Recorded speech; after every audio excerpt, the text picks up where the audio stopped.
Why? Because even if they are public servants, they don't have a right, okay, to that particular position kasi nga that is a public position. Pero when it comes to their salaries, when it comes to their compensation, because of course that those are also due compensation sa kanila, kapag tatanggalin mo sila unreasonably, it is also not allowed by the Constitution. That's why even public servants, okay, although hindi sila under the DOLE, they are under the Civil Service Commission, they are also removed in relation to due process.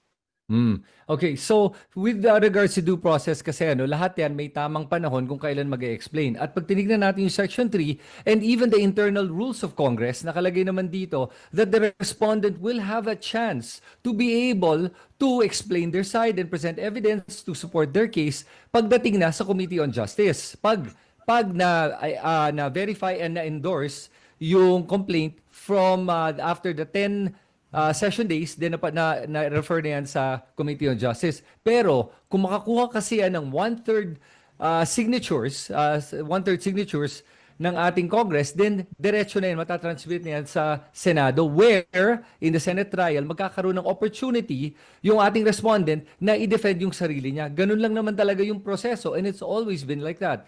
So, what part of this was hindi na afford ng due process, if you think about it,